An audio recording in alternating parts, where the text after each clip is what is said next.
warahmatullahi wabarakatuh.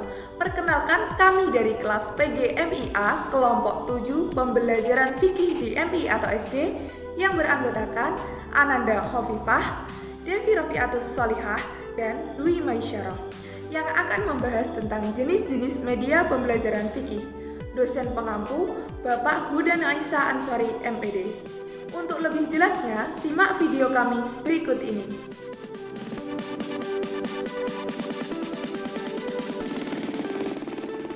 Baik, yang pertama kita akan membahas tentang pengertian media pembelajaran fikih di MI atau SD. Seperti yang sudah kita ketahui bahwa media merupakan perantara atau alat pengantar pesan dari pengirim kepada penerima pesan. Maka, media pembelajaran merupakan alat yang dapat membantu proses belajar mengajar dengan artian materi yang disampaikan guru menjadi lebih jelas dan tujuan pendidikan dapat tercapai dengan efektif dan efisien. Jika dikaitkan dengan pembelajaran fikih, dapat diartikan bahwa media pembelajaran fikih merupakan segala sesuatu yang digunakan guru untuk menyalurkan materi kepada siswa sehingga dapat merangsang pikiran, perasaan, perhatian, dan minat siswa yang menjadikan proses belajar mengajar dalam pembelajaran fikih dapat terlaksana dengan baik.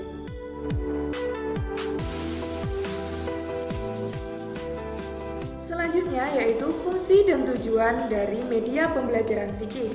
Fungsi utama media pembelajaran fikih yaitu untuk meningkatkan interaksi antara guru dengan siswa.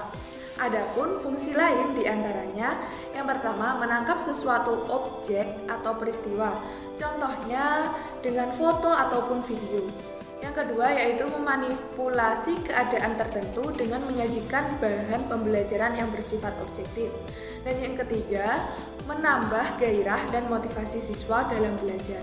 Dengan adanya kemajuan teknologi informasi dan komunikasi, guru harus dapat menggunakan media pembelajaran yang menarik dan menyenangkan sesuai dengan kebutuhan siswa sehingga siswa dapat dengan mudah menerima pembelajaran yang diberikan oleh guru. Sedangkan tujuan dari media pembelajaran fikih yaitu sebagai alat bantu dalam proses belajar mengajar. Di antaranya yang pertama, pengajaran lebih menarik perhatian siswa sehingga dapat menumbuhkan motivasi belajar. Yang kedua, bahan pengajaran akan lebih jelas maknanya karena siswa lebih mudah dalam memahaminya. Yang ketiga yaitu metode pembelajaran bervariasi yang membuat siswa tidak mudah bosan.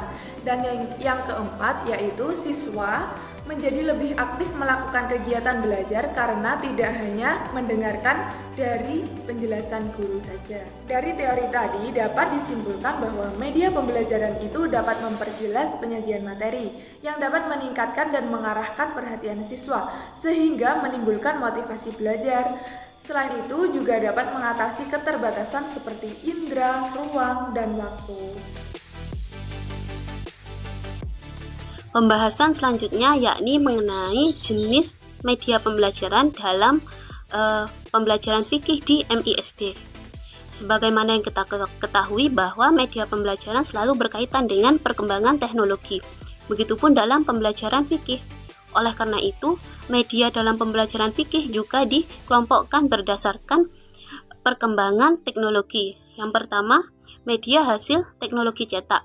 Media hasil teknologi cetak ini adalah media pembelajaran fikih yang dihasilkan oleh percetakan mekanis atau fotografis, misalnya foto, materi-materi dalam bentuk cetak, dan lain sebagainya.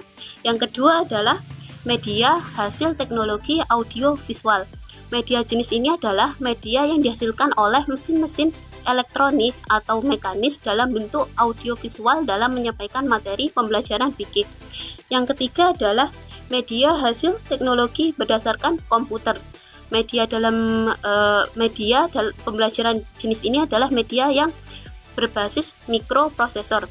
Yang keempat adalah media hasil teknologi gabungan, merupakan jenis media pembelajaran fikih yang menggabungkan beberapa media yang telah disebutkan dan dikendalikan oleh komputer. Selain media yang disebutkan di atas, media dalam pembelajaran fikih juga dikelompokkan berdasarkan jenisnya. Yang pertama adalah media auditif. media auditif ini adalah media dalam pembelajaran fikih di MISD yang mengandalkan suara dalam menyampaikan materi, misalkan dengan menggunakan radio, tape recorder ataupun MP3.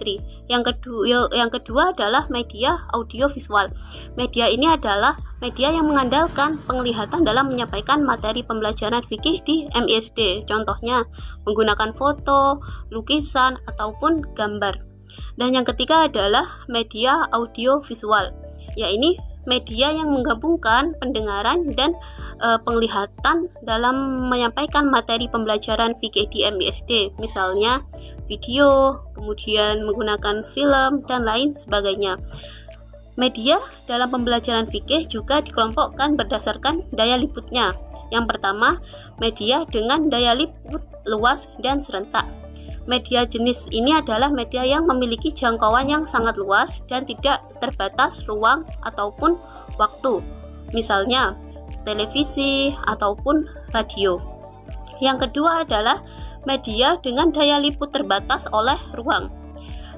Jenis media yang kedua ini adalah media yang memiliki keterbatasan dalam hal ruang. Jadi penggunaan media ini hanya meliputi atau mencakup satu ruangan saja.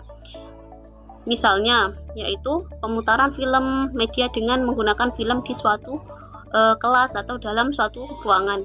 Kemudian yang ketiga adalah media untuk pengajaran individual. Jenis media ini adalah media yang sangat terbatas karena hanya untuk individu saja. Misalnya, modul berprogram atau lain sebagainya. Selain berdasarkan daya liputnya, media pembelajaran juga dibagi berdasarkan bahan pembuatannya. Yang pertama adalah media sederhana. Media sederhana ini adalah media yang harganya murah dan mudah didapatkan. Kemudian penggunaannya di dalam kelas dalam menyampaikan materi pembelajaran fikih juga sangat mudah dan sederhana. Kemudian yang kedua yaitu media kompleks. Media kompleks dalam pembelajaran fikih di MISD adalah media yang cukup sulit didapatkan dan harganya relatif lebih mahal. Kemudian dalam penggunaan alat-alatnya juga lebih sulit daripada media sederhana. Kemudian selain yang telah disebutkan, media yang sering digunakan dalam pembelajaran fikih di MISD adalah yang pertama, media grafik. Media grafik ini contohnya yaitu bagan, foto, poster, dan lain sebagainya. Yang kedua adalah media cetak.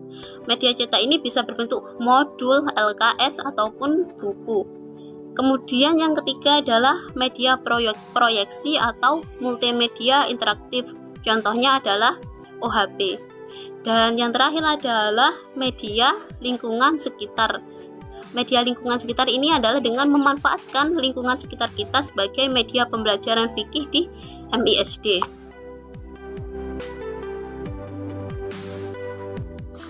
Baik, selanjutnya kita akan membahas kriteria pemilihan media pembelajaran fikih di SD atau MI.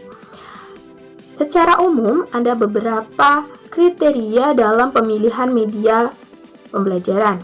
Yang pertama adalah kesesuaian, yang kedua tingkat kesulitan, yang ketiga biaya, yang keempat ketersediaan, dan yang terakhir adalah kualitas teknis. Adapun pemilihan media pembelajaran fikih, ada beberapa kriteria yang harus diperhatikan. Yang pertama adalah sesuai dengan tujuan yang ingin dicapai. Jadi media dipilih sesuai dengan instruksional yang telah ditetapkan secara umum yang mengacu kepada ranah kognitif, afektif, dan psikomotorik. Yang kedua adalah tepat untuk mendukung isi pelajaran yang bersifat fakta, konsep, dan prinsip. Yang ketiga, praktis, luas, dan bertahan.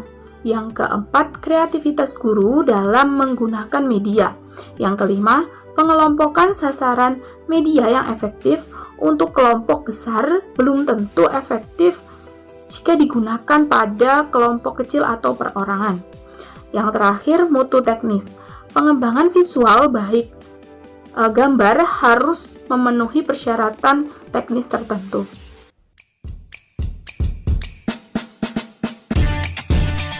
Baik, itu tadi adalah paparan materi dari kelompok kami.